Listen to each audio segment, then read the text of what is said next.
তুই যদি মেয়ে সন্তানের জন্ম দিস তাহলে এই বাড়ি তোর জন্য হারাম হয়ে যাবে। রহিমা বলল, আমি তোমাকে অনেক ভালোবেসেছিলাম, অনেক বিশ্বাস করেছিলাম। রহিম কড়া মেজাজে তার খেতে কাজ করতে লাগলো। মনে শান্তি নেই। এদিকে রহিমা অনেক ভেঙে পড়ল, তার মনেও শান্তি নেই। কিছুদিন পর রহিমা সত্যি সত্যি একটা মেয়ে সন্তানের জন্ম দিল।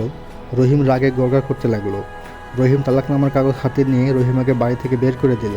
এদিকে রহিম আবার বিয়ে করলো তার মনের আশা পূরণ করার জন্য। কাজলি প্রেগনেন্ট হয়েছে। রহিম বলল, আমাদের একটা ছেলে সন্তান হবে। কাজলি সত্যি এবার একটা ছেলে সন্তানের জন্ম দিল। রহিমের আনন্দের শেষ রইল না। রহিমার মেয়েটি একজন বড় পুলিশ অফিসার হয়েছে, আর রহিমের সন্তান একজন রাখাল হয়েছে যে ভেড়া চড়ায়। জমি ভাগাভাগি করা নিয়ে একদিন রহিমকে তার ছেলে এবং গ্রামবাসী মারতে আসলো। মীমাংসার জন্য তাদের গ্রামে পুলিশ আসলো। রহিমার মেয়ে বলল, বাবা, তুমি যাকে বাড়ি ছাড়া করেছিলে আজ তার মেয়ে একজন বড় পুলিশ অফিসার, আর তোমার ছেলে একজন রাখাল। রহিম তার ভুল বুঝতে পেরে অনেক কান্না করতে লাগলো। তাই বলে তোমরা লাইক অ্যান্ড সাবস্ক্রাইব করতে ভুলে যেও না।